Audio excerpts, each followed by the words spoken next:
Hi everyone, welcome to Procrastination Points Video Snark. This video series isn't an audiobook, it's designed as commentary. This series emphasizes reading and listening comprehension skills.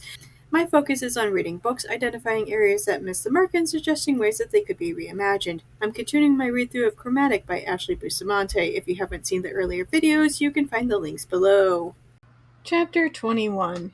Since they're going to be doing dream walking, they pick a place that seems deserted. Ava tells readers that it's been a while since they last saw anybody around this area, which seems like it's going to be important later, but right now, the dream. They fall asleep, and it takes Ava a little bit to realize that she is in a dream. She quickly finds the portal into Elm's mind and goes through. In there, he keeps shifting things. They're in the laser tag arena 1 minute, then at a disco the next. He tells her that dreams are unpredictable, so you have to be ready for anything to happen. Anything. He warns that if she stands out too much in most people's dreams, they'll wake up and be, "That was a weird dream," but their target is Jace, a highly trained mentalist that despite how cowardly that Jace actually is, he continues to put up a front of being the best thing since sliced bread. So in order to blend into Jace's dream, they're going to have to become part of his fan club. Love my Snark? I also offer book editing services where I bring that same approach to your writing. If you'd prefer a more traditional approach, I also offer professional book editing services. You can contact me on any of my social media platforms if you have further questions about my editing services, including pricing options. Chapter 22.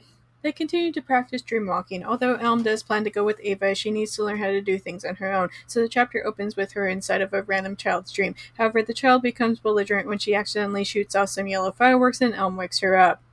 Obviously, they're both on edge with the idea of what they have to do. But while Elm is of the opinion that they should completely abandon this idea, Ava brings up the idea of going into Jace's memories in the same way that she went into Celine's. Elm is quick to remind her that when she did it with Celine, even on accident, it completely messed with her head. But Ava counters with the reminder that they know how to get rid of thoughts like that with orange magic. Later, they visit a nearby bakery. Ava tells the readers that they hang around them because the owners are usually pretty okay with randomly leaving boxes of day-old pastries outside for Ava and Elm to collect later, but now they're choosing a target to see if they can't dream walk into a memory. They select somebody at random, then Elm uses his cane to trip up the man standing in line behind the boy that they picked. The man accidentally slams into the boy and knocks him to the ground. In the confusion, Ava and Elm brush up against him in order to trigger the needed touch for dream walking. The man is obviously mortified and offers to buy a pastry for the boy to make up for it. They exit the shop completely unseen and go around the back. Elm uses green magic to make a pastry like in the shop rather than the day-old baguettes that they were given, but he warns that he can't quite get food right. Ava tries it anyway, that complains that it tastes like wax. Later, they go into the dream of the boy who is dreaming about the carnival. Elm tells Ava that she gets to be a honeypot. Although Ava argues that she has no idea how to flirt, Elm reassures her that being a teenage boy, it won't take much. And honestly, I'm kind of grateful that this is a clean young adult series because I do not want to see a horny teenage boy dream fantasy starring Ava. Ugh. Exactly as Elm had predicted, the boy doesn't think twice when Ava approaches him. He drags Ava into the funhouse, but Ava struggles to find a moment to present him with a fake pastry to trigger the memory from the bakery earlier. They walk through the mirror maze, but then the boy stops and clearly tries to move to a more soggy dream territory, if you catch my meaning. But then Elm shows up to save her and tells the boy that Ava is engaged. The boy's a little stirred by this, but Ava is quick to resent him with the look-alike pastry, which is honestly one of those bizarre things that simply happen in dreams. Like, of course I have to do the army crawl with the Chick-fil-A cow for my gym credit. Obviously, it's on top of the gym lockers. But presenting him with the look-alike pastry does trigger the memory. They watch it unfold again. Ava knows that since this is a memory, she can't interact with the boy, but she does apologize for having knocked somebody into him earlier. When they wake up, Elm and Ava feel confident with their ability to manipulate people's dreams to trigger memories that they're now ready to tackle Jace. If you're interested in reading my own stories, you can purchase my spicy short stories as well as 2 full-length novels on Amazon. I also frequently run flash sales on my stories. If you're not already following me on Reddit, I recommend doing so to stay updated on when I offer free content. Reddit is currently the only place where I'm advertising myself these days. Chapter 23. The narration brushes over Ava and Elm doing a few more practice runs of getting into people's memories before they're ready to jump into Jace's dreams. When they do, Ava finds herself entering Jace's dream landscape on her own and hoping for the best. She finds herself in a forest and hides behind a tree before Jace can see her. He's looking around trying to identify what is and isn't real. After a moment, she spots Elm also hiding behind a tree. He uses his power on Jace to fly a wooden yellow canary over to Jace. This launches them into a memory. They find themselves in Celine's office. Jace comes in and says that he can offer her Elm in chains once again. This is obviously upsetting for Ava to watch, but she knows that there's no use in getting angry over viewing this memory. However, Celine is quick to dismiss this, claiming that she has a lot of mentalist children under her control. Although Jace has the knowledge and experience to cast a warding spell, Celine obviously feels secure in her control over the mentalist children to not care.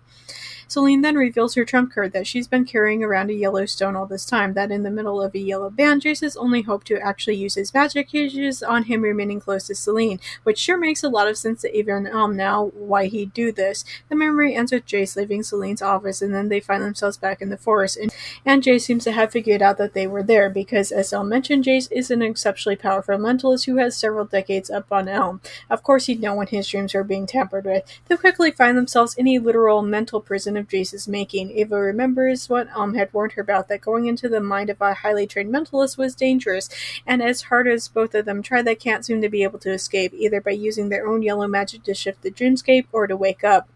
Then comes out the torture, but when the ropes holding Ava suspended over a fire transforms into a scorpion, I'm not gonna lie, it's giving we have Divergent trilogy at home. It's giving we have Genjutsu Sharingan at home.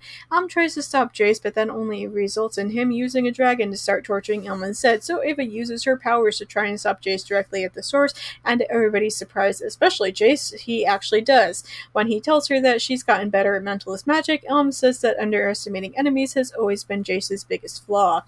Jace then tells him that he'll go so far as to give Elm his winning canary back so long as they help him. He shifts the dreamscape to show them something. Although the readers don't see what it is, Elm and Ava are exceptionally shaken by the entire thing. Ava tells the readers that she now knows why nobody has seen Jace for some time now.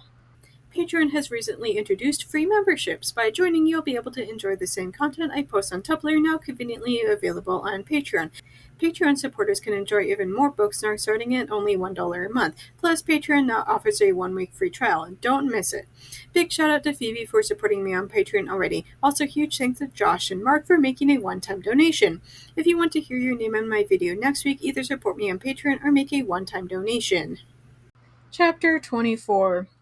Elm is shaken by whatever Jace showed them in their dream, to the point where Ava cannot stop fussing over him. She tells him that he doesn't have to go, but he insists that this is something that he has to see. But that he would love it if Ava was there. Ava examines the map and determines that they can hit the 3 devices in the stadium on their way to meet Jace. The stadium is described as being like the Roman Colosseum. As they approach it, Ava gets a bad feeling and wants to turn around. When she points out how odd the entire thing is to Elm, he comments on how weird it is that there's no easily accessed road that gets up to it. The entire thing is kind of odd.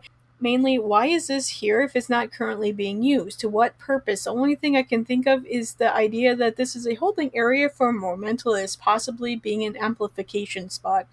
Despite how weirded out that they are, they decide that maybe it's mentalist magic that's suggesting that they should turn around, so they do the opposite and decide to press on simply to check things out. Right as uses green magic to pick the lock, Sammy shows up. She tells him that she took off as soon as she heard the news, because that's exactly what the story readed right now. The jealous pick-me who wasn't picked. Ava finds the entire thing ridiculous, going so far as saying that Sammy is acting like Elm told her that he received a terminal diagnosis. Ava wants to leave to let them hash it out in private, but instead Sammy asks to speak with her alone. However, to my immense surprise, Sammy is taking things a lot better than I thought she would, going so far as to tell Ava that if it can't be her, then at least Ava is a good person. She cries the entire time, but hey. They go back to Elm, and they decide to go into the stadium together.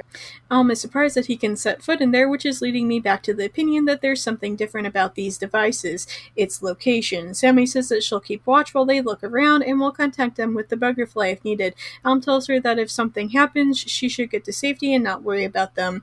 As they walk, that sense of wrongness keeps pressing down on Ava. They're exceptionally startled when they see a live deer in the building, and obviously wonder how it got in.